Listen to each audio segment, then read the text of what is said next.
Hello बच्चों, कैसे आप सभी लोग? बढ़िया। तो अभी तक का अपना चैप्टर के अंदर अपने वर्क डन को समझ लिया ठीक तरीके से, जो पॉजिटिव भी हो सकता है, नेगेटिव भी हो सकता है और जीरो हो सकता है। और आपको जो याद रखना है वो याद क्या रखना है बेटा? डी डब्ल्यू इक्वल टू कितना होता है? F dot D R. बस यही याद रखना है ना। हाँ, इसमें सब आ गए, सारे केस इसमें आ चुके हैं, कोई भी बचा नहीं है। ये डॉट प्रोवाइड कर दिया ना हमने। हाँ अच्छा, उसके बाद में हमने पढ़ा था एनर्जी, जिसके अंदर एक पता काइनेटिक और एक पोटेंशियल। काइनेटिक क्या होती है? हाफ एम वी स्क्वायर या पी स्क्वायर बाई 2m। बात समझ गए? एक पढ़ा था हमने पोटेंशियल एनर्जी, तो वो क्या था बेटा? बाह्य बल द्वारा किया गया कार्य कण की स्थितिज ऊर्जा में परिवर्तन के बराबर होता है। Work done by external force is equal to change in potential energy of the particle. ठीक है, तो कण की स्थितिज ऊर्जा में परिवर्तन, यानी इसके लिए अपन को एक क्या मानना पड़ेगा? रेफरेंस मानना पड़ेगा। और रेफरेंस में अपन 0 मान लेते हैं, लेकिन जरूरी नहीं है, तुम जो चाहो वो मान सकते हो, ठीक है ना। लेकिन जो चेंज आएगा वो चेंज हर बार उतना ही आएगा, उसके अलावा कुछ नहीं आएगा। अरे बात समझेगा क्या? उसके अलावा हमने दो बहुत काम की चीज देखी थी, एक देखी थी वर्क एनर्जी थ्योरम और एक देखी थी mechanical energy conservation. Work energy theorem क्या बोलता है बेटा? सभी बलों द्वारा किया गया कार्य कण की गतिज ऊर्जा में परिवर्तन के बराबर होता है। Work done by all the forces is equal to change in kinetic energy of the particle. बात समझ गए?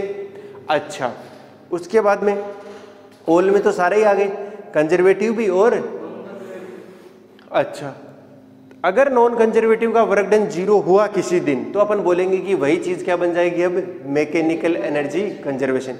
यांत्रिक ऊर्जा संरक्षण का नियम क्या कहता है बेटा?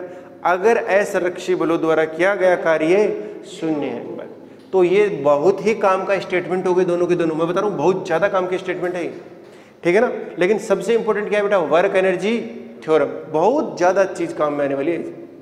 आपको अगर कहीं भी फिजिक्स के अंदर कुछ अटकना, कहीं भी किसी क्वेश्चन में, तो एक बार कोशिश जरूर करना कि मैं वर्क एनर्जी थ्योरम लगा दूं, ठीक है ना। वो कभी वेलोसिटी पूछे, कुछ और पूछे, तो तुम्हें कोशिश करना कि मैं वर्क एनर्जी कहीं पर भी, चाहे इलेक्ट्रिक फील्ड हो चाहे कोई सा भी हो, बात समझ रहे हो, कहीं पर भी आपका काम करता है, वो करता है।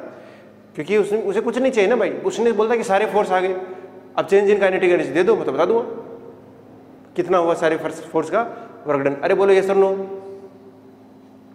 अच्छा, अब आज अपन स्टार्ट कर लेते हैं क्या बेटा? पावर। क्या स्टार्ट करते हैं? शक्ति बोलते हैं इसे। अरे कर लें क्या? अच्छा, क्या चीज है, क्या बला है पावर? पावर चीज क्या है? तो इसको थोड़ा सा मैं एक एग्जांपल से समझाने का प्रयास करता हूं, हर बार आपको भी करता हूं, ठीक है ना। थोड़ा ध्यान से सुनते जाना क्या बोल रहा हूं मैं।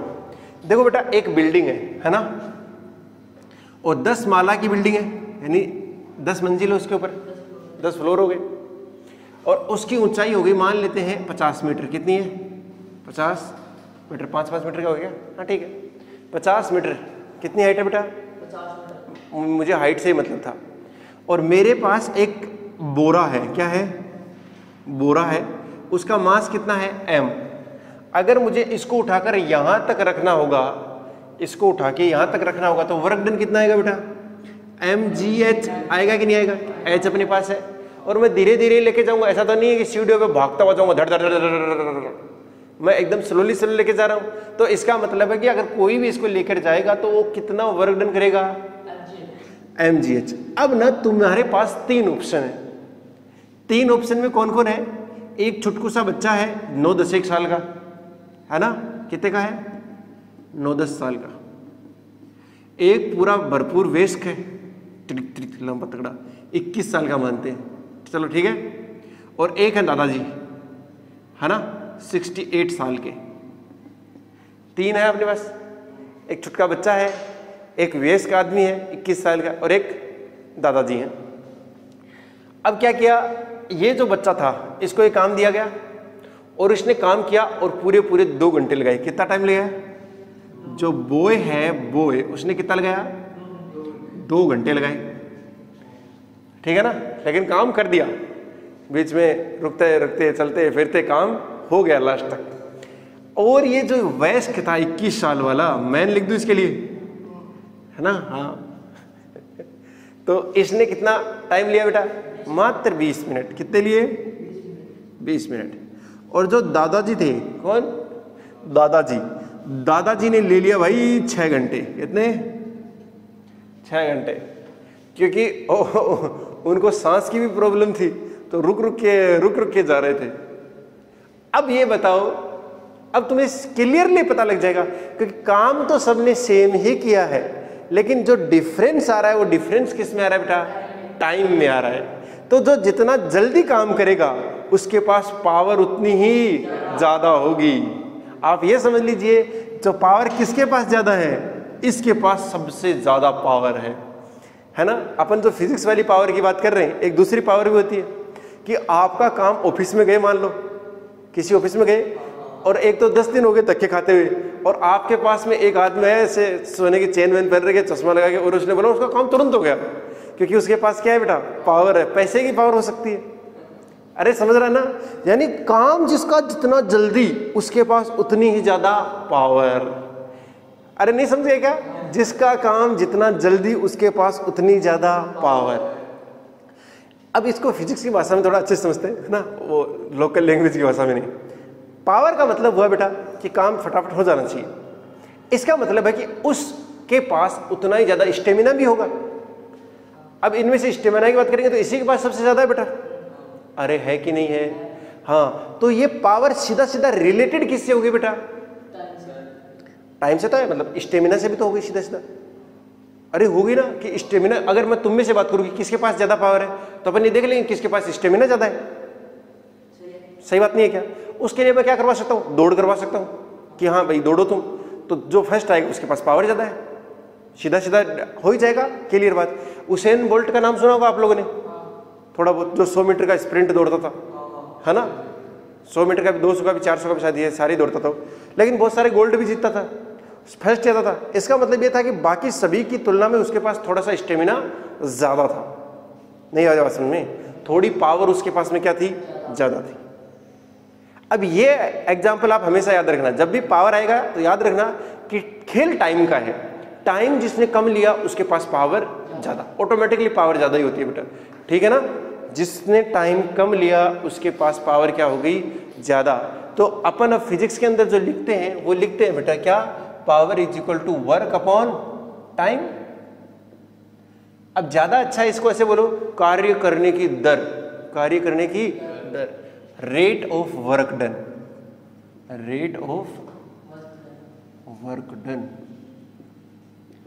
कार्य करने की दर। तो जो जितना ज्यादा जल्दी काम करेगा,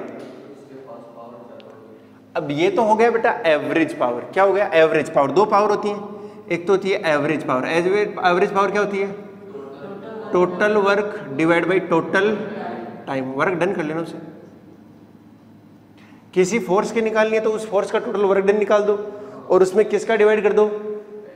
टाइम का कर दीजिए, आपका आंसर आ जाएगा। अरे बोलो आएगा कि नहीं आएगा? दूसरा, एक होती है इंस्टेंटेनियस पावर। कौन सी? और वो आती है बेटा D W by D T. इसे बोलेंगे अपन पी। इसको केवल किससे लिखेंगे? पी। पी इक्वल टू कितना हो गया? D W by D T. तो यही है बेटा कार्य करने की दर। समझ रहे हो ना? कार्य करने की दर को क्या कहते हैं अपन? पावर कहते हैं, शक्ति कहते हैं। ये बात समझ आएगी क्या रे? अच्छा, अब इसकी यूनिट की बात कर लेता हूं मैं। तो इसकी यूनिट क्या होगी बेटा? जूल पर सेकंड। क्या होगी? तो आप देख लेना, जहां पर भी आपको यूनिट जूल पर सेकंड दिखाई दे, समझना कहीं ना कहीं पावर से तो रिलेटेड नहीं है। देखना ऊपर जूल है, नीचे क्या है? सेकंड। तो यूनिट क्या होगी बेटा? जूल पर सेकंड। और इसका ही दूसरा नाम है वाट। क्या नाम है? वाट। जैसे आपका बल्ब है ना बेटा, बल्ब के ऊपर क्या लिखा जाता है? वाट लिखा जाता है कि कितने पावर का है, कितने पावर का है। इसका मतलब ये होगा कि वो पर सेकंड में कितनी एनर्जी को रेज कर रहा है। ऐसे मतलब निकला, सीधी सी बात है। पर सेकंड के हिसाब से देखते हैं अपन। अगर 100 वाट का है, इसका मतलब 100 जूल, 100 जूल, एक सेकंड में 100 जूल। समझ गए ना? अगर ये 10 वाट का है तो एक सेकंड में 10 जूल। बात समझ गए क्या? अरे वाट का यही तो मतलब निकला सीधा सीधा।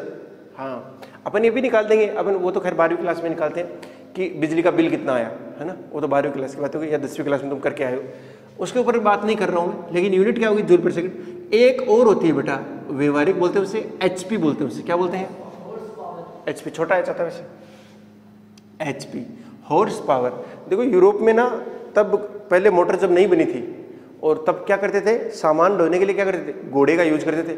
अब मान लो कि नीचे से अगर घोड़े ने पता नहीं कितना पाउंड लेते थे वो, है ना, शायद पता नहीं 50 पाउंड था कि इतना ही था, है ना, 50 पाउंड को 1 मीटर खींचने में जितना भी वर्क डन होता था, जितना किया 1 सेकंड में उतना चाहिए था, है ना, जितना वर्क डन किया है उसके इक्विवेलेंट जो घोड़े की पावर आई है उसी को क्या बोलते थे, हॉर्स पावर बोलते थे।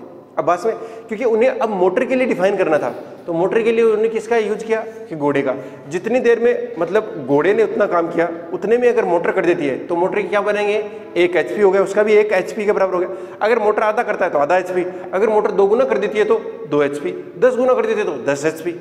उसके सापेक्ष हमने क्या कर दी फिर तुलना, कि घोड़े ने क्या किया, उस एक फिक्स द्रव्यमान को उठाया फिक्स ऊंचाई तक, कि भैया इसको अपन क्या बोलेंगे, 1 सेकंड के अंदर अंदर उसे क्या बोलेंगे, 1 HP, 1 हॉर्स पावर, अश्व शक्ति। अब उसके तुलना में जो मोटर है वो कितना उठा पा रही है, नहीं समझ आई बात, उसी को अपन क्या कर देंगे, मोटर की HP। ज्यादातर मोटर के लिए यूज करते हैं अपन ये चीज, बात समझ गए ना। हाँ, तो ये भी एक इसकी यूनिट है, याद रख सकते हो। और ये ऑलमोस्ट कितना होता है बेटा, 746 वाट। ये वाट है, वोल्ट नहीं है, कंफ्यूज मत होना इस चीज में। ये वोल्ट अलग होता है, विद्युत विभवांतर होता है, वो VOLT होता है, ये VATT होता है, सॉरी WATT होता है। अरे ये बात समझे आई कि नहीं, पक्का पक्का आ रही है क्या, बस तो मैं यही तो चाहता था कि तुमको ये समझ में आए। थोड़ा सा एक काम की और बातें और देख ली बेटा, लगे हाथ देख ही लेते हैं, ऐसा भी क्या है। तो पावर इज इक्वल टू कितना हो गया बेटा, dW बाई, अरे हुआ कि नहीं हुआ। अब मुझे ये बता दो, ये d/dt और W क्या होता है, F डॉट, अरे होता है कि नहीं होता, पक्का पक्का होता है। अच्छा, अगर मान लो कि ये F फोर्स कांस्टेंट हो जाए तो डिफरेंशिएशन से क्या आएगा, बाहर आएगा, लेकिन ये क्या बनेगा, F dr cos थीटा बनेगा। अरे बनेगा कि नहीं बनेगा, तो ये तो बनने वाला है, बस मैं एक बार वो लिख देता हूँ, चलो, F dr cos थीटा क्या है बेटा, फोर्स और डिस्प्लेसमेंट के बीच का एंगल। तो पावर इज इक्वल टू, हो सकता है कांस्टेंट, हो सकता है नहीं भी हो, एक बार के लिए। अब अभी अपन मान लेते हैं कि कांस्टेंट है। जब कांस्टेंट हो गया तो F और cos थीटा तो बाहर आ गया, आया कि नहीं आया, और ये क्या बच गया, dr बाई, तो ये पावर क्या होगी बेटा, dr बाई dt क्या होता है, वेलोसिटी। अरे पता है क्या, तो ये क्या बन गया, FV, और ज्यादा अच्छा मैं इसको लिख दूं F डॉट V। ये भी एक फॉर्मूला है, आपको काम में लेना है। अरे नहीं समझ में बात, इधर वाला मिटा दो ना भाई, क्या कर रहा है, जल्दी कर, ये समझ आया ना फॉर्मूला, बस याद रखना है आपको। तो पावर का एक और फॉर्मूला आ गया, क्या हो गया बेटा, P बराबर क्या होता है, F dot V, FV cos theta. अब कल को अगर आपको वो पावर और टाइम के बीच का क्या दे, ग्राफ दे दे, तो उससे वर्क डन निकाल सकते हो ना। इसको मैं आगे भी ऐसे लिख सकता हूँ, क्योंकि वो चीज़ हम बहुत बार कर चुके हैं, तो मैं चाहता नहीं कि बहुत ज़्यादा बार करें। P डॉट dt हो गया बेटा, दोनों साइड क्या कर दे, इंटीग्रेशन कर दे। अब ध्यान से देखो ये क्या बन रहा है, अरे ये क्या बन गया, area under power time curve, यही हो गया ना। उन दोनों के नीचे का जो मतलब पावर और टाइम अक्ष के बीच का जो घिरा हुआ क्षेत्रफल है वो किसको बताएगा, किए गए कार्य को, वर्क डन को।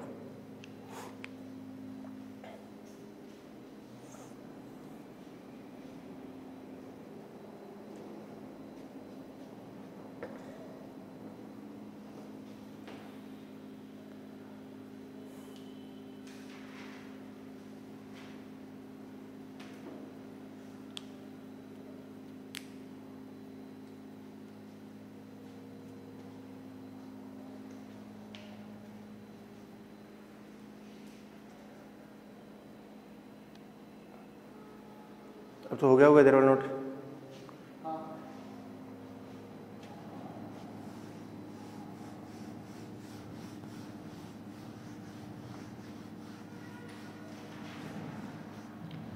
क्वेश्चन लिखवा दूं क्या,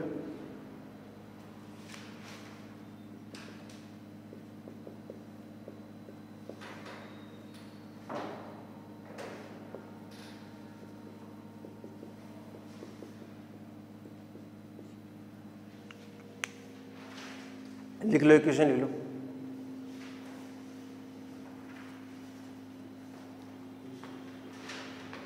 एक कण पर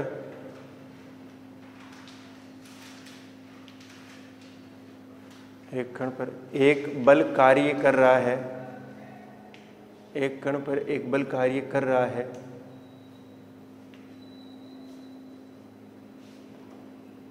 जिसकी कार्य करने की दर नियत है, जिसकी कार्य करने की दर नियत है,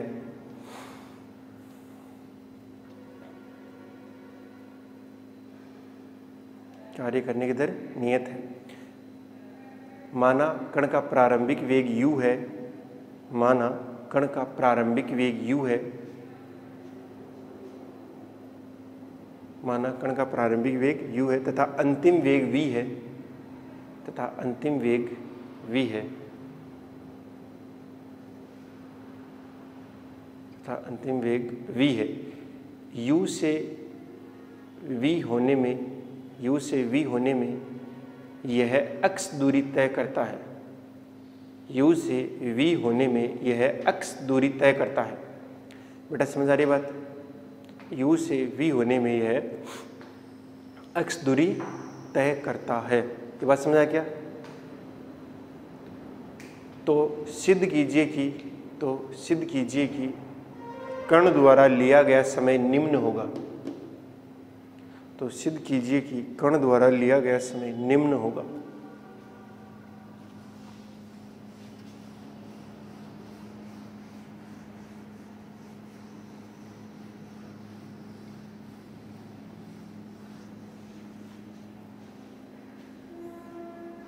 बताओ भाई कैसे करें? इसने सबसे पहली लाइन जो बोली है वो ये बोली है कि कार्य करने की दर नियत है। और दर क्या होती है बेटा? पावर। क्या होती है? dw/dt तो है, और ये कांस्टेंट, और ये क्या होती है? पावर। और ये क्या दे दिया बेटा भाई? कांस्टेंट। इसका मतलब पावर तो इसकी कांस्टेंट ही होगी भाई साहब। एक चीज तो मुझे समझ आती है। अच्छा अब कैसे करें आगे कहानी? सर पावर होता है FV।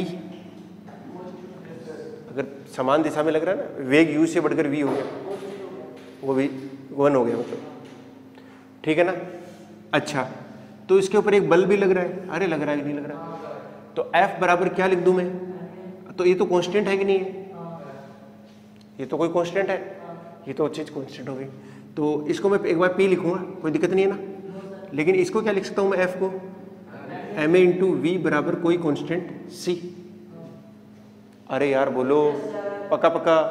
कोई दिक्कत है क्या? ये P लिख दो चाहे C लिख दो, C से आपको थोड़ा ठीक समझ में आएगा। ma into V. अब v को क्या लिख सकते हैं अपन? तो देखो तुम्हें क्या चाहिए पावर निकालने के लिए? वैसे चाहिए क्या होती है पावर निकालने? क्या चाहिए? अरे बोलो, टोटल वर्ग डिवाइड बाई टोटल, ये तो चाहिए। और टोटल वर्ग कैसे निकलेगा? फोर्स इंटू डिस्प्लेसमेंट से। तो सर वो तो अपने पास है ही ना। क्या है? F इंटू में x डिवाइड बाई t। दिक्कत ये है कि F नहीं है तुम्हारे पास। अरे है ना? और ये तो v तो लगातार चेंज हो रहा है, u से लेकर कहाँ तक चला गया? ये v तक गया है। ये v जो है वो तो लगातार बदल रहा है। तुम्हें टोटल टाइम निकालना है, तुम्हें टोटल, हमें फोर्स तो खैर निकालना है ही है, साथ साथ x का हमें पता है, x तो पता है ना। हाँ बाकी ठीक है, पावर का तो चलो मान लिया हमने बात। और क्या सर अब कैसे करें सर फिर? तो तुम ये देखो हम क्या लिखे, हम इसको क्या लिखे हम इसको? अरे कुछ आता है क्या? a बराबर आपने पढ़ा है ना v dv/dx, पढ़ा है ना? ये रिलेशन तो आपको याद होना ही चाहिए ना। बताओ बताओ कैसे करेंगे इसको फिर?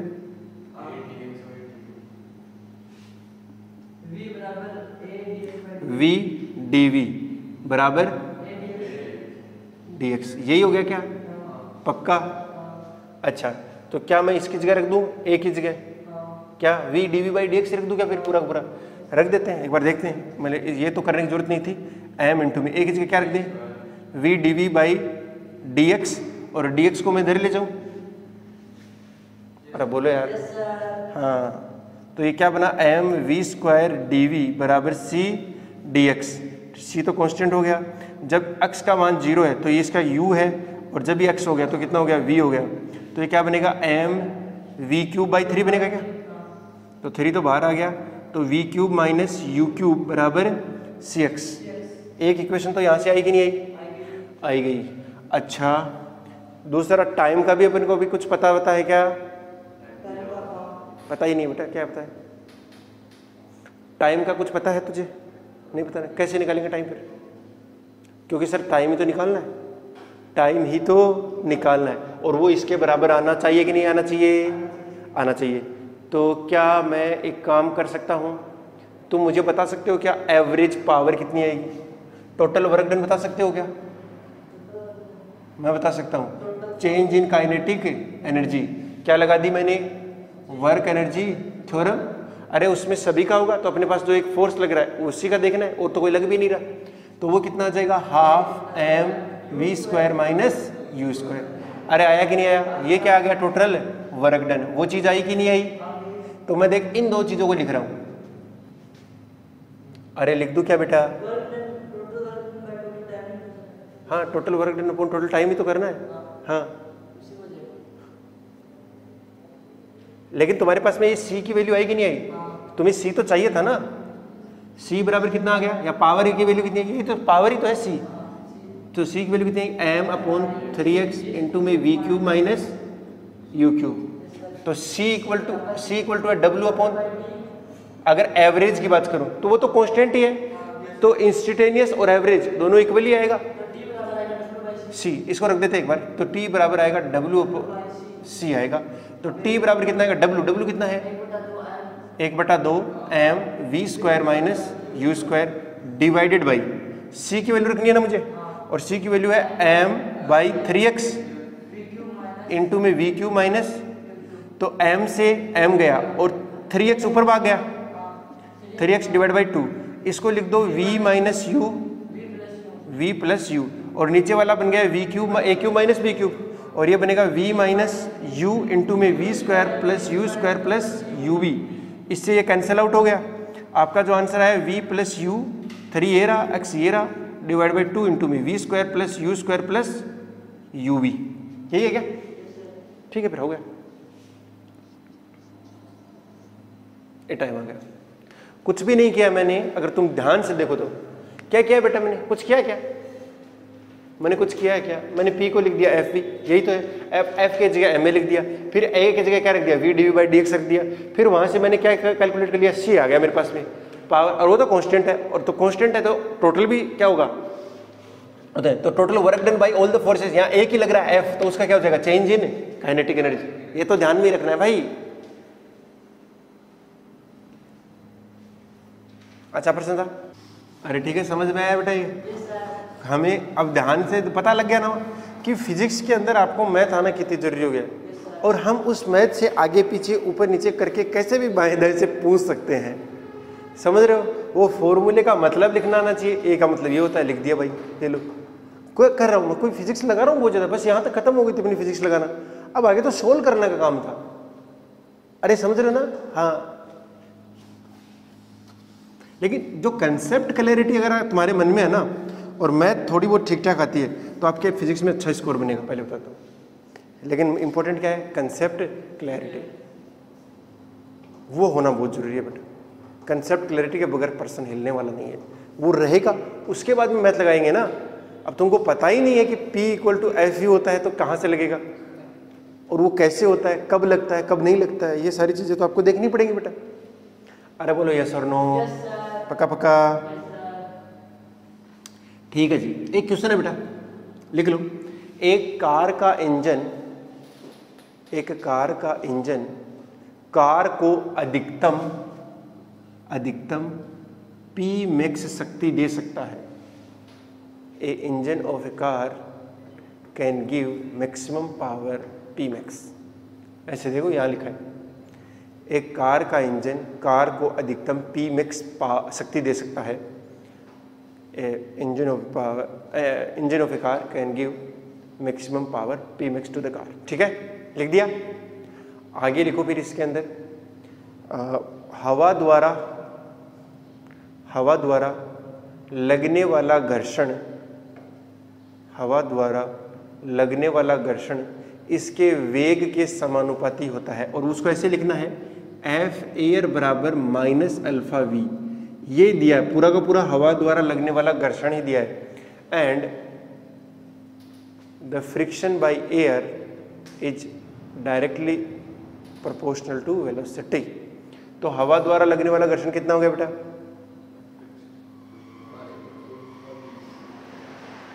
ये बात समझ आ रही होगी तुमको? पक्का पक्का? अच्छा, तो ज्ञात कीजिए कार की अधिकतम चाल क्या हो सकती है। Find out maximum speed of car. Maximum speed of car. तो ज्ञात कीजिए कार की अधिकतम चाल क्या हो सकती है। बस अब ये वही क्वेश्चन हो गया है बेटा, बस इसको सोचना है। आंसर तो एक लाइन का ही है, लेकिन सोचना जरूरी है। तुम समझ रहे हो, कार की जगह बाइक समझ लिखता हूँ, वो भी एक ही बात है। तो आप क्या हुए, बाइक के ऊपर बैठ के ऐसे पकड़ा, जिसको चलानी आती है उसकी बात कर रहा हूँ मैं। हाँ, अब उसने क्या किया, पहले 2-4 बार तो ऐसे किया कि कोई मुझे देख ले, जो मैं गाड़ी चला रहा हूँ अभी। नया वाला पता है ना, वो सीखता तो ऐसे ही करता है। अब क्या हुआ, फिर से छोड़ा ब्रेक छोड़ते क्या लगता है, एक झटका सा लगता है ना। हाँ, क्योंकि तब तक हवा का घर्षण नहीं होता है, और अचानक से तुम्हारे पास क्या आया है, त्वरण आया है। अरे आया ना, तो उसकी वजह से तुम्हें एक झटका सा महसूस होता है कि तुम अचानक से किस में आ चुके हो, मोशन में। पहले रेस्ट में थे, फिर किस में आए, मोशन में। और मोशन में इसलिए आए हो क्योंकि इंजन नीचे काम कर रहा है। हाँ, इंजन ने टायर को घुमाया होगा, टायर के नीचे फ्रिक्शन वगैरह लगा, वो सारा सिस्टम तो हुआ ही है, उसके बगैर तो वो आगे बढ़ ही नहीं पाता। लेकिन वो होने के बाद वो क्या हुआ, धीरे धीरे आगे बढ़ा। अब धीरे धीरे क्या हो रहा है, आप क्या करो, न्यू दूसरा गियर डाला थोड़ी देर में, अगर स्कूटी नहीं है तो दूसरा गियर डाला, फिर और स्पीड बढ़ाई,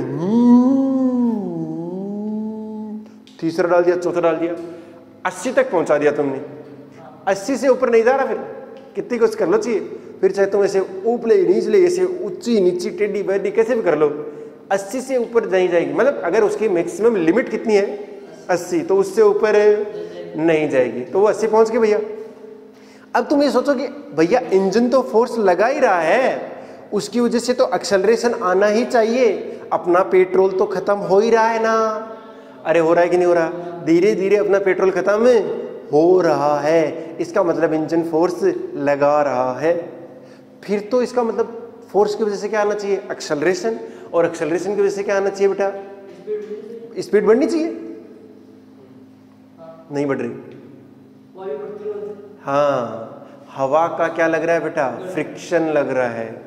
अरे लगा कि नहीं लगा, एयर ड्रैग लग रहा है उसके ऊपर तगड़े वाला। और वो कितना लग रहा है तुमको पता है, जितना इंजन पावर लगा रहा है उतना ही फ्रिक्शन पावर ले रहा है।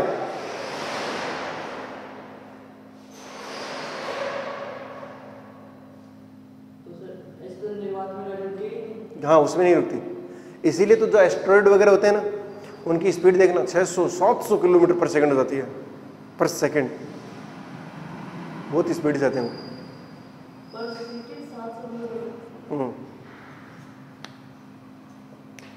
ब्रह्मांड कितना बड़ा है भाई, वीरान पड़ा है, कुछ है ही नहीं ब्रह्मांड में, खाली तो पड़ा है सारा, कहीं कहीं पर कोई ग्रह मिलता है।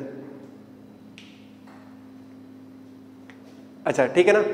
हाँ, तो ध्यान से देखिए, इसका मतलब हुआ कि जब हम स्टार्टिंग में लगा रहे थे तब तो इंजन ने बढ़िया काम किया, V = UT भी बढ़िया काम कर रहा था, V = U + AT वाला।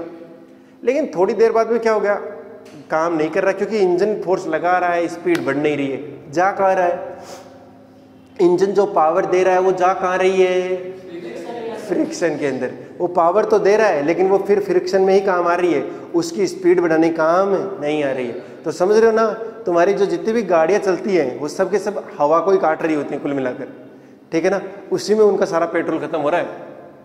अरे नहीं आई बात समझे, बस तो यही तो बात मैं समझाने की कोशिश कर रहा तुमको कि देखो भाई साहब, तुम्हारा जो ये पावर है वो जितना इंजन देगा उतना ही हवा लेगा, और वो मैक्सिमम कर दो। यानी इंजन की पावर बराबर किसके आ गई बेटा, इंजन प्लस एयर, वो दोनों क्या हो गई, अरे हो जानी चाहिए ना, क्योंकि टोटल पावर तो अभी 0 ही है उसके ऊपर। ये दे रहा है और ये ले रहा है, ये पॉजिटिव का है और ये नेगेटिव का है। अब पॉजिटिव के अंदर वो ज्यादा से ज्यादा कितनी दे सकता है? पी मैक्स ही दे सकता है भाई साहब। तो ये ज्यादा से ले कितनी सकता है? पी मैक्स ले सकता है, लेकिन वो आएगा कितना? F into we.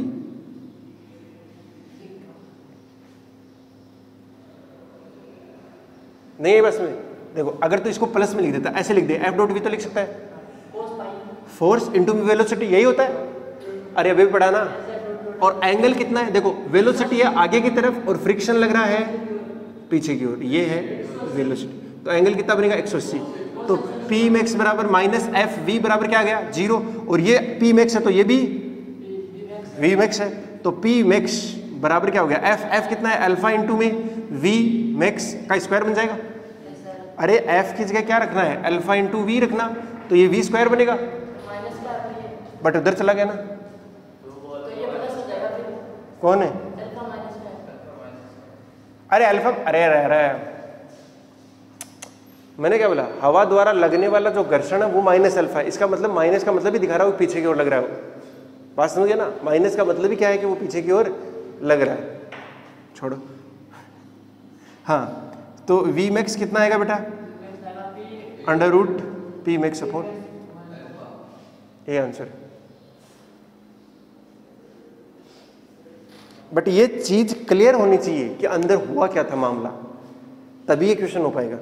मतलब बाकी भी कर ही देंगे, बट कम से कम ये पता नहीं चाहिए कि स्टेप बाइज स्टेप क्या हुआ था, कि भाई इंजन पावर तो दे रहा है, जा कहां रही है? हवा ले गया। ऐसी चली हवाएं सनन सनन, समझ रहे हो?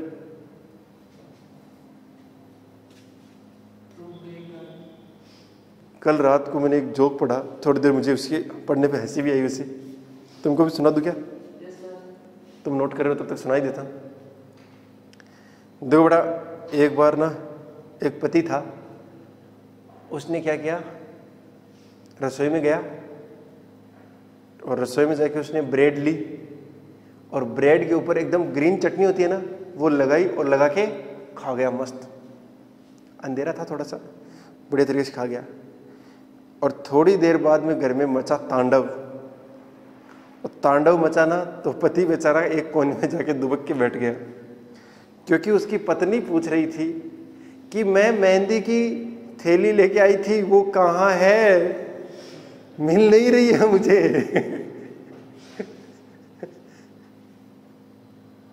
अब वो कुछ बोल भी नहीं रहा।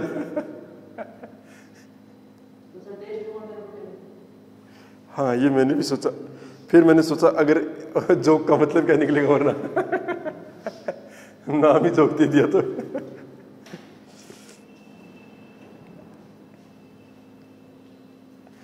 अरे सिंपल क्वेश्चन था यार ये तो। अरे बोलो। अच्छा अच्छा अच्छा अच्छा अच्छा अच्छा अच्छा, आगे कहानी देखते हैं फिर। अब क्या किया बेटा? 2 क्वेश्चन कराऊंगा मैं पावर की, बहुत ठीक ठाक से। पावर का जो भी कंसेप्ट है वो ऑलमोस्ट पूरा हो जाएगा आपके, और कैसा भी क्वेश्चन आएगा आप कर पाओगे, ठीक है ना? नॉर्मल क्वेश्चन और कराने की जरूरत है क्या? देखते हैं, कराने की जरूरत तो करा ही देंगे, ऐसा भी क्या है। बट एक बार स्टैंडर्ड जो अपने हैं वो तो कर लेते हैं। देखो बेटा, हमने क्या किया, एक ये खुरदरी सतह है एकदम बढ़िया तरीके से, ठीक है? और इसका कोफिशिएंट ऑफ फ्रिक्शन कितना है? म्यू है। और हमने इसको स्टार्टिंग में कितनी velocity the? You velocity the, mu नहीं, वी नोट। कितनी दी? We note. इसका मास कितना है? एम। तो ये थोड़ी दूर जाकर रुक गया, थोड़ी दूर जाकर रुक गया। आपको बताना है एवरेज पावर बाय फ्रिक्शन, यानी घर्षण द्वारा दी गई औसत शक्ति। एक्चुअली तो वो ले रहा है, हाँ ले रहा है, तभी ले रहा है। नेगेटिव का मतलब क्या है? वो शक्ति को ले रहा है।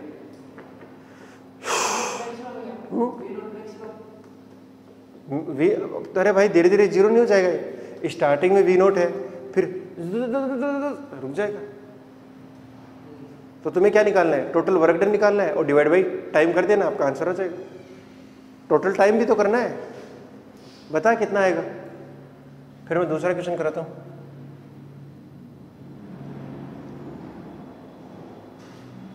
हाँ भाई, एवरेज पावर बाय फ्रिक्शन कितनी आई? सर पहले वर्क डन बाय फ्रिक्शन निकाल लो, और यहां सिर्फ और सिर्फ क्या लग रहा है? अरे फ्रिक्शन लग रहा है ना, उसके अलावा कुछ और लग रहा है क्या? लग तो रहा है mg और नॉर्मल, लेकिन उनका कोई वर्क डन नहीं है। अच्छा, तो इसका कितना जाएगा? Change in kinetic energy. तो इनिशियल कितनी है, फाइनल कितनी होगी? 0। अरे रुक जाएगा ना यार थोड़ी देर बाद में, तो इसकी वेलोसिटी क्या होगी? 0। और इनिशियल कितना है? Half M V naught square. तो कितना आएगा बेटा? Minus half M V naught square. ये किसका आ गया? वर्क डन बाई फ्रिक्शन आ गया। अब टाइम निकालना है। टाइम निकालने के लिए क्या कर दो? v equal to U plus, अरे वो टाइम के लिए तो वो लगाना ही पड़ेगा अपने को, याद रखिए। अच्छा, फाइनल वेलोसिटी होगी 0, इनिशियल v u कितना है? v नोट प्लस में a, आपको अगर ध्यान में नहीं है तो मैं बता दूं माइनस का म्यू जी आता है, हर बार आता है भाई। फ्रिक्शन कितना लगेगा? Mu M G divide by M कर दो, म्यू जी आएगा। और ये फ्रिक्शन है इसलिए पीछे की ओर लगेगा, माइनस का आ गया। अरे आया कि नहीं आया? तो ये कितना आ जाएगा बेटा? माइनस का म्यू जी टी। तो टी बराबर कितना आएगा? वी नोट अपॉन में म्यू जी। ये यू नहीं है, क्या है ये? म्यू है। अरे बोलो तो बताओ एवरेज पावर कितनी आ गई? Minus half M V naught square divide by V naught upon mu G. V naught से वी नोट कैंसिल आउट हो जाएगा, ये म्यू जी ऊपर भाग जाएगा। कर लेना, आपका आंसर आ चुका है। अरे ठीक है ना यार? अच्छा, दूसरा क्वेश्चन यही है बेटा, सेम टू सेम क्वेश्चन है, बस इस बार जो यहां से है ना, यहां से चलता है, इसको एम मास है इसका, और इसकी स्पीड कितनी है? वी नोट ही है। लेकिन इसका जो कोफिशिएंट ऑफ फ्रिक्शन है ना, वो यहां से शुरू होता है। क्या होता है बेटा? इससे पहले 0 था, लेकिन यहां से शुरू होता है। और जो कोफिशिएंट ऑफ फ्रिक्शन है ना, वो म्यू बराबर होता है अल्फा एस। क्या है बेटा? Alpha S. ज्यादा अच्छा है कि एक्स लिख दूं? क्या है? अल्फा एक्स, यानी डिस्टेंस पर डिपेंड कर रहा है। तो जैसे जैसे डिस्टेंस बढ़ रही है, वैसे वैसे आपका फ्रिक्शन कोफिशिएंट भी क्या हो रहा है? बढ़ रहा है। यानी जितना दूर जाओगे उतना ही कोफिशिएंट, क्योंकि एक्स बढ़ेगा। और एक्स क्या है बेटा? यहां से चली गई कोई डिस्टेंस है, ठीक है ना? अरे बोलो, यानी कोफिशिएंट ऑफ फ्रिक्शन इस बार कांस्टेंट नहीं है, पिछले बार वाले में कांस्टेंट था। तो आपको बताना है फ्रिक्शन द्वारा प्रोवाइड की गई मैक्सिमम पावर। तो मैक्सिमम पावर, अब इस बार मैक्सिमम पावर पूछिए ना, तो इसका मतलब इंस्टेंटेनियस पावर पूछिए आपसे। अरे बोलो, मैक्सिमम पावर बाय फ्रिक्शन।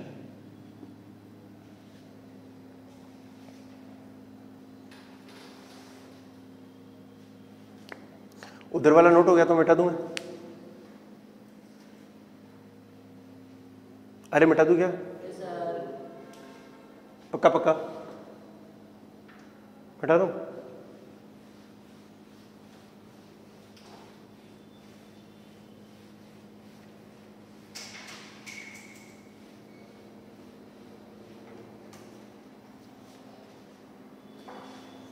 बताओ भाई साहब कितना आएगा? तो जैसे जैसे धीरे धीरे आगे बढ़ रहा है, वैसे वैसे फ्रिक्शन भी बढ़ रहा है, क्योंकि कोफिशिएंट ऑफ फ्रिक्शन बढ़ रहा है। तो पावर तो आएगी भाई साहब माइनस का एफ वी, क्योंकि फ्रिक्शन लगेगा पीछे, वेलोसिटी है आगे। वेलोसिटी चेंज हो रही है धीरे धीरे, साथ ही साथ फोर्स भी चेंज हो रहा है। तो पहले अपन को एक तो वी चाहिए और एक चाहिए एफ। एफ तो मैं सीधा सीधा बता देता हूँ, एफ आएगा अगर एक्स डिस्टेंस के ऊपर देखना चाहते हैं, अगर एक्स डिस्टेंस पे फ्रिक्शन कितना आएगा? म्यू इंटू में, लेकिन ये म्यू क्या है बेटा? Alpha X M G. अरे यार नहीं समझाई क्या बात? बस तो मैंने वही तो किया है, कुछ भी नहीं किया अभी तक। तो ये तो सर बढ़िया बात है, ये तो आ गया फोर्स तो, लेकिन वेलोसिटी अभी नहीं आई है। उसके लिए थोड़े पापड़ बेलने पड़ सकते हैं, क्योंकि एफ बराबर क्या है बेटा? माइनस का होगा ये। वैसे वास्तविकता में क्या होगा ये? अरे माइनस का होगा कि नहीं होगा? ये माइनस इसीलिए आया क्योंकि ये फ्रिक्शन पीछे लग रहा है। अब ये एफ बराबर क्या हो सकता है? एम ए, और ये क्या हो गया? माइनस का alpha X M G. M से एम तो गया, तो ए बराबर आएगा माइनस का अल्फा एक्स जी। और हमें क्या चाहिए? वी और एक्स में रिलेशन चाहिए ना, तो इसको मैं क्या लिख दूं? V D V by D X equal to minus alpha X G. मैं इधर आता हूं बेटा। अच्छा, तो ध्यान से देखो, इसको मैं क्या लिख सकता हूं? वी डी वी बराबर minus alpha X G D x. अब मैं क्या कर रहा हूं? दोनों साइड इंटीग्रेशन। जब x की वैल्यू 0 है तो वेलोसिटी है v नोट, और जब x की वैल्यू x हो जाएगी तो मैं मान लेता हूं कि इसकी वेलोसिटी v होगी। 0 तो एकदम लास्ट में होगी बेटा, अभी तो x डिस्टेंस पे, अगर x डिस्टेंस के ऊपर कुछ वेलोसिटी रही होगी, बहुत ज्यादा x होगा फिर थोड़ा मतलब वहां जाके रुकेगा, वो पता नहीं, भाई निकालना भी नहीं चाहता मैं, क्योंकि मेरे काम का भी नहीं है, क्योंकि मुझे अभी यहाँ v से मतलब है, क्योंकि ये कितनी पावर अभी ले रहा है, इसका मतलब अभी देने का सवाल नहीं है, मतलब मैक्सिमम पावर बाय फ्रिक्शन देखना है ना। तो इसका मतलब इन दोनों का प्रोडक्ट जो है वो क्या आना चाहिए, मैक्सिमम आना चाहिए ना। अगर v को मैंने 0 कर दिया तो वो 0 ही आ रहा है, कोई मतलब थोड़ी ना है। अच्छा ये कितना बनेगा बेटा, v स्क्वायर बाई 2, और माइनस में साथ साथ लिमिट भी लगा दूं क्या, ये लगा दी upper limit minus v naught square by बराबर, ये बोलो ये कितना आएगा, minus alpha G X D X, तो एक्स स्क्वायर बाई 2 सीधा ही रख दो, क्या 2 से 2 गया क्या, तो बताओ मेरे ख्याल से v स्क्वायर बराबर कितना बना बेटा, v naught square minus alpha G X square. क्या इसमें किसी बच्चे को कोई दो रहा है क्या, नहीं है ना। तो वेलोसिटी कितनी आ चुकी है बेटा, under root v naught square minus alpha G X square. कुछ नहीं कर रहा हूं, मैथ कर रहा हूं, अगर थोड़ा ध्यान से देखो तो सीधा बैठ जा बेटा। अच्छा तो पावर क्या बन चुका है बेटा, पावर देखो क्या बन चुकी है, पहली बात तो माइनस f कितना है, अल्फा एक्स एम जी, अरे बना कि नहीं बना, under root V naught square minus alpha G X square. अब देखना अल्फा कांस्टेंट है, एम कांस्टेंट है, जी कांस्टेंट है, वी नॉट स्क्वायर कांस्टेंट है, ये सब कांस्टेंट है। सिर्फ ये जो पावर है वो किस पर डिपेंड कर रही है, एक्स पर डिपेंड कर रही है। तो P equal to minus alpha M G, और मैं x को कुदा रहा हूं अंदर, अंदर कुदा दूं, वी नोट एक्स का स्क्वायर माइनस अल्फा जी। अरे बोलो भाई साहब, अगर पावर को मैक्सिमम होना है तो इसको भी, तो इसका अवकलन कर दो और किसके बराबर कर दो, 0 के।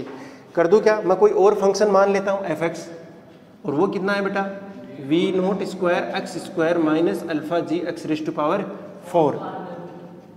अंडर रूट करने ही नहीं है मुझे अंदर वाले से अंडर रूट करूंगा तो मेरा डिफरेंशिएशन में दिक्कत आएगी ना।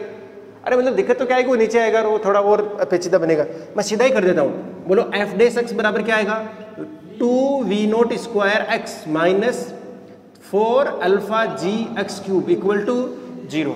एक बार एक्स कॉमन ले लीजिए तो वो तो एक्स इक्वल टू 0 आ ही रहा है, वरना अपने पास में क्या जाएगा, वो अपना आंसर है नहीं।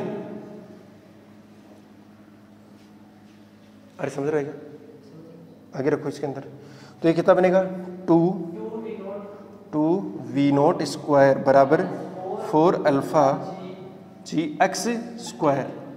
एक्स की वैल्यू निकालिए जरा, एक्स स्क्वायर ही चाहिए मुझे वैसे, क्योंकि यहाँ पर भी तो एक्स स्क्वायर है और यहाँ भी एक्स स्क्वायर है।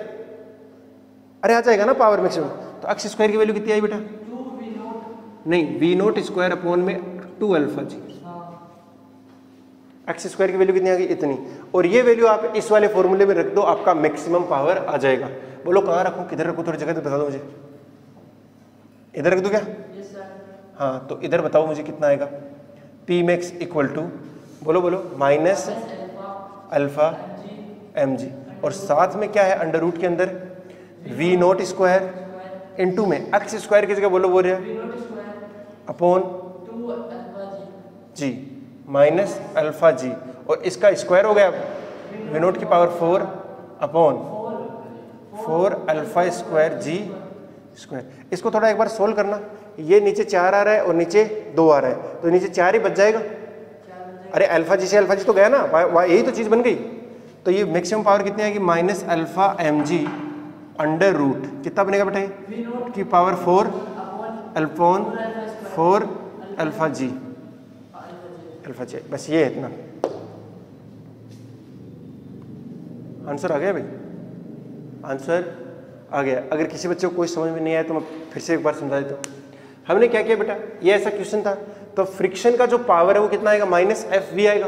अरे यस और नो, तो हमने एफ इक्वल टू पता है इतना आता है, F equal to M A होता है, उसकी वजह से हमने किसी इंस्टेंट के ऊपर क्या निकाल लिया, वेलोसिटी निकाल ली, क्योंकि वो जरूरी भी थी, तो ये वेलोसिटी आई, और उस वेलोसिटी को मैंने इस फॉर्मूले में रख दिया। फ्रिक्शन पहले ही आ चुका था एक्स के टर्म्स में, वेलोसिटी भी एक्स के टर्म्स में आ गई। कुल मिलाकर जो पावर है वो किस पे डिपेंड करने लग गई, एक्स पर। अब एक्स के साथ वो उसे मैक्सिमम करना है कि कहाँ पर वो मैक्सिमम होगी पावर, तो उसका क्या कर दिया हमने, डिफरेंशिएशन, और डिफरेंशिएशन से अपने को वी एक्स स्क्वायर मिला या एक्स मिला, एक ही बात है, और उसको हमने वापस यहाँ रखा तो अपना आंसर आ चुका है। अरे बोलो यस और नो? नोट कर लो बेटा।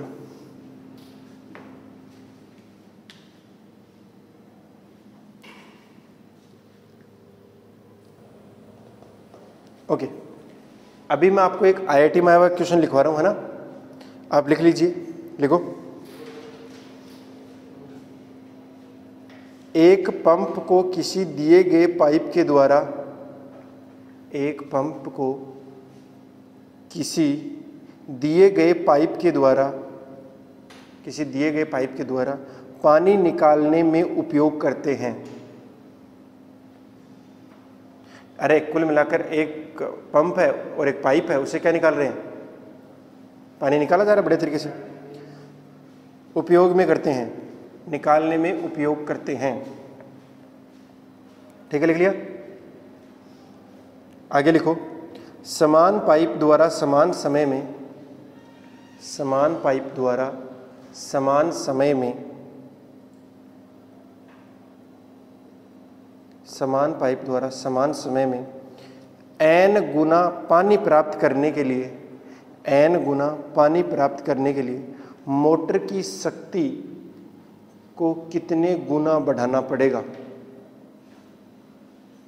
समान समय में समान पाइप से क्या हो रहा है, समान समय में समान पाइप से n गुना पानी निकालने के लिए मोटर की शक्ति को कितने गुना बढ़ाना पड़ेगा।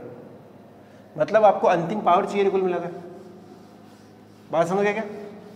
करके कोशिश करो थोड़ा सा बराबर। आंसर में ऑप्शन दे रखे हैं बेटा, मतलब n square, n cube, n की घात 4, अंडर रूट n, ऐसे।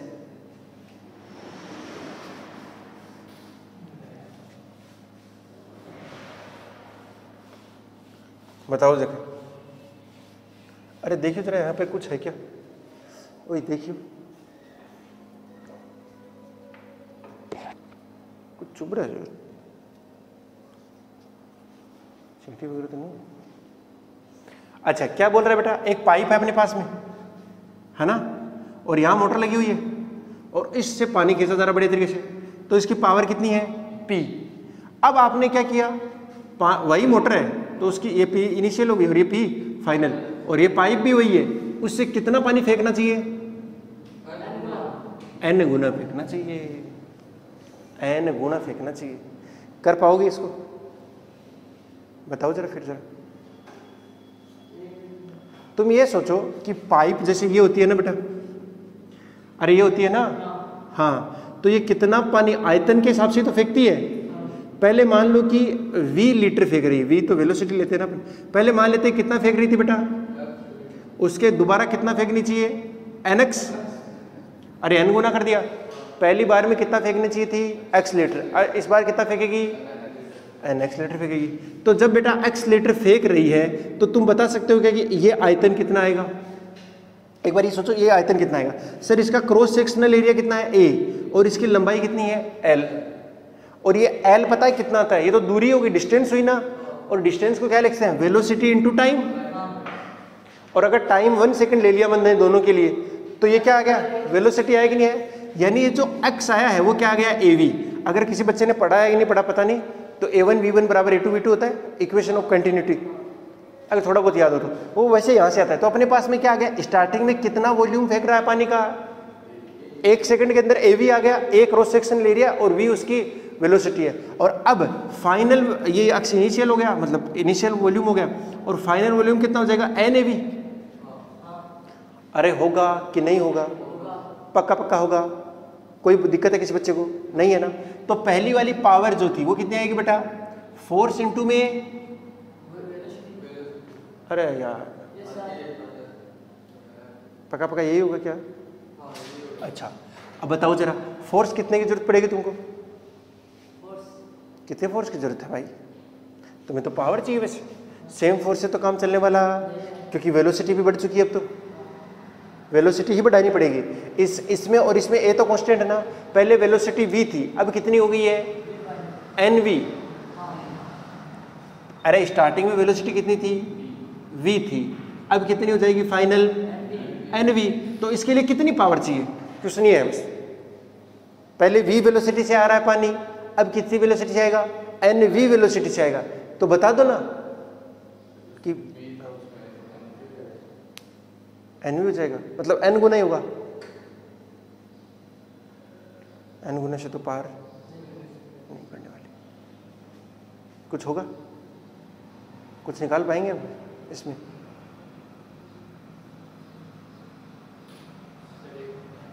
एक दूसरा फॉर्मूला और भी तो है, W/T।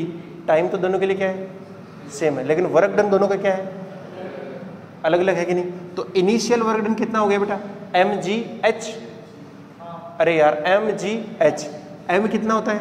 m बराबर होता है dv। तो डेंसिटी दोनों की सेम ही है, और जो वॉल्यूम है, ये वॉल्यूम कितना आएगा? पहला वॉल्यूम कितना आया? av। कुछ पहले नहीं पढ़ा? पक्का पक्का पढ़ रहा? हाँ तो बताओ कितना आएगा? mgh आएगा ना? बोल तो सही। तो फिर m adv mgh तो सेम ही है, t भी सेम है, ये तो सेम ही रहेगा।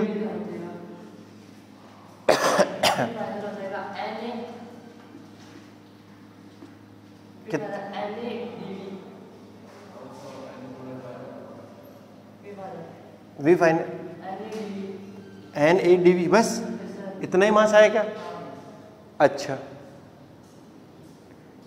अब ध्यान से देखो, क्या टाइम के साथ कुछ लफड़ा हुआ है क्या? क्यों नहीं हुआ भाई?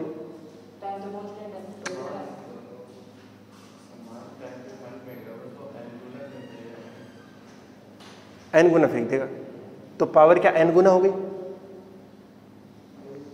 क्या मैं ऐसा कह सकता हूँ? नहीं, पावर n गुना नहीं हुई, पावर बहुत ज्यादा बढ़ गई है। तुम देख नहीं पा रहे हो इस चीज को। कैसे देखोगे तुम? अब सोचो कैसे करें इसको, कैसे करें बताओ?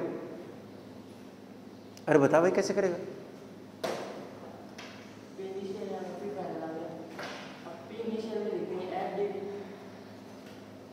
क्या लिख देंगे? तू सोच नहीं पा रहा है,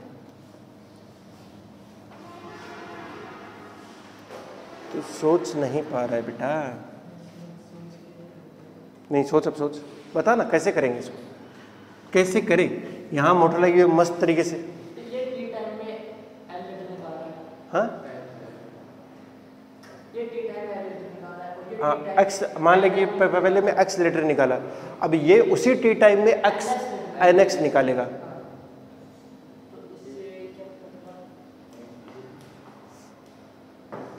फोर्स इंटू वेलोसिटी से करें तो फोर्स कितना ज्यादा जरूरत पड़ेगी? अब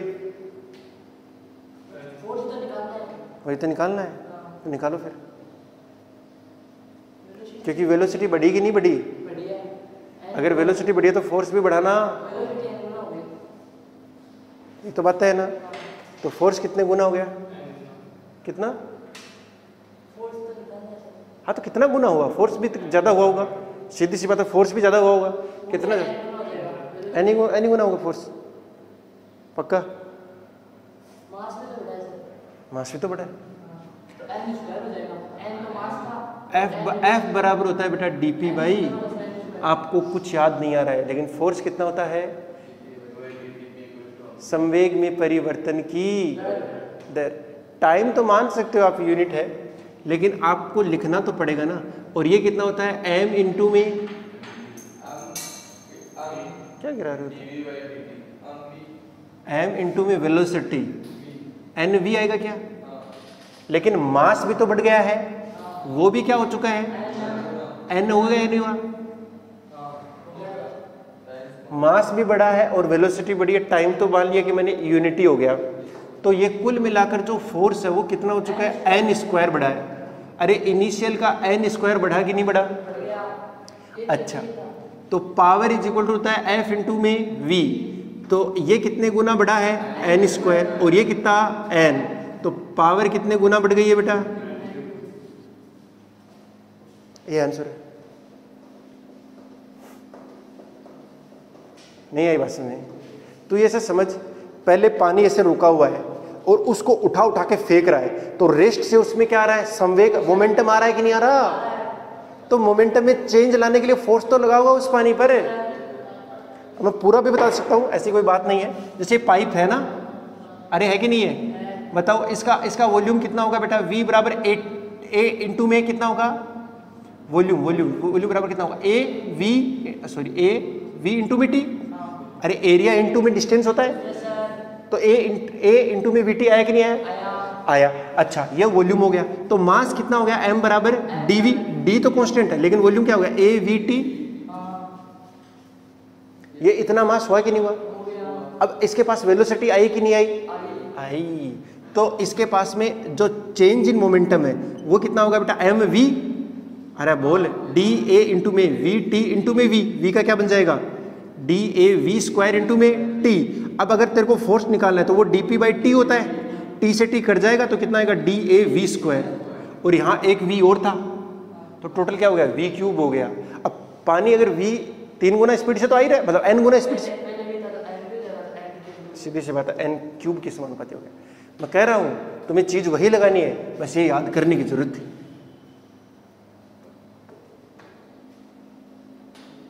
यही तो फिजिक्स है बेटा। IIT में क्वेश्चन आया हुआ है, सिंपल क्वेश्चन है, कोई ना बहुत तीर नहीं मार दिया हमने। अरे तीर मारा क्या इस क्वेश्चन करके, नहीं तो सिंपल ही तो है। लेकिन ये चीज भी तो आनी चाहिए दिमाग में कि भैया फोर्स कहां से आएगा, फोर्स कहां से लाओगे। अरे बात पल्ले पड़ेगा थोड़ी बहुत।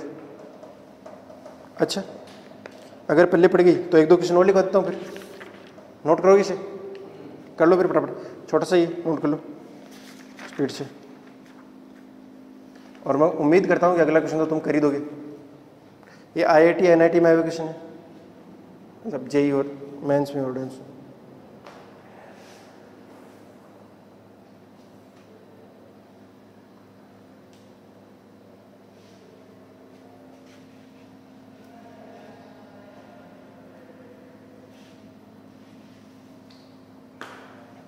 इधर वाले के अंदर मैंने डायरेक्ट किया है, ये पूरा हो गया वैसे इधर वाला सॉल्यूशन, लेफ्ट साइड वाला, समझ रहे हो ना। लेकिन तुम्हें सब आना चाहिए। चलो लिख लिया तो अगले क्वेश्चन लिखो। अरे बोलो, तुम में से कोई आंसर दे नहीं पाया, वैसे होना चाहिए था कि आंसर दे दे।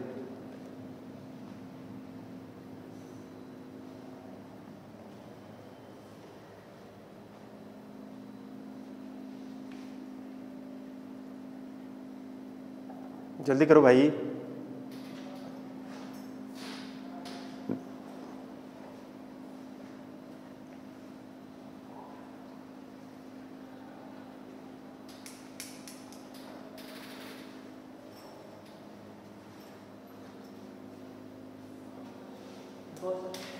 लिख लो, नियत शक्ति प्रदान करने वाली एक मशीन, नियत शक्ति प्रदान करने वाली एक मशीन किसी वस्तु को सरल रेखा के अनुदिश चलाती है। नियत शक्ति प्रदान करने वाली एक मशीन किसी वस्तु को सरल रेखा के अनुदिश चलाती है। सरल रेखा के अनुदिश चलाती है। वस्तु द्वारा t समय में चली गई दूरी समानुपाती होगी। वस्तु द्वारा t समय में चली गई दूरी समानुपाती होगी। और नीचे ऑप्शन दे रखे हैं t की घात 2, t की घात 3, t की घात 1/2, t की घात 3/2, इस तरीके के ऑप्शन है। समानुपाती होगी।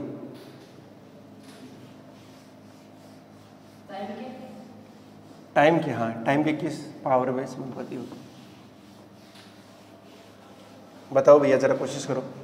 तुम्हें क्या बोल रहा है क्वेश्चन वाला बोल रहा है कि पावर क्या है बेटा, कांस्टेंट है। अरे है कि नहीं है, और वो कह रहा है स्ट्रेट लाइन के अलोंग चल रहा है बढ़िया तरीके से। अरे चल रहा है ना, तो बस डिस्टेंस का और टाइम का रिलेशन चाहिए तुम्हें। तो P बराबर कांस्टेंट दे दिया भाई साहब तुमको, सबसे पहले क्या दे दिया, पावर क्या दे दिए, बस अब आगे करते रहिए। अगर पावर बराबर कांस्टेंट है तो F इंटू वी भी क्या है, कांस्टेंट है। और F बराबर क्या होता है, ma इंटू वी बराबर भी क्या है, कांस्टेंट है भैया। अब तुम्हें क्या चाहिए, v x और t में संबंध चाहिए। तो देखो ये m कांस्टेंट है ना, तो इस a को क्या लिख सकता हूं मैं, नहीं मुझे टाइम चाहिए इस बार, dv by D T into V बराबर कांस्टेंट। मैंने इस m को भी कांस्टेंट में मिला दिया है। अरे बोलो यार, तो ये क्या बना, v dv बराबर कोई कांस्टेंट इंटू में dt, समाकल कर दीजिए तो क्या आएगा, v स्क्वायर बराबर ct। अरे आया कि नहीं आया, तो v बराबर क्या आया बेटा, कोई कांस्टेंट और ले लेता हूं मैं, इंटू में t की पावर 1/2। अच्छा इसको क्या लिख सकते हैं,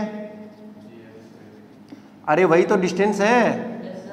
अच्छा तो अब क्या कर दो, dx बराबर क्या हो गया, c इंटू में t की पावर 1/2 dt। इंटीग्रेशन कर दीजिए, यहाँ से x आया, पावर में एक ऐड कर देते हैं तो ये कितना आएगा, t की पावर 3/2। यही आंसर है, वो सब कांस्टेंट है। वो जो कुछ आने वाला है ना वो c के साथ क्या हो चुका है, कांस्टेंट, कोई मतलब नहीं है उनसी का। हमें तो x और t में संबंध देखना था, किसके समानुपाती है बेटा, t की घात 3/2। ये लो,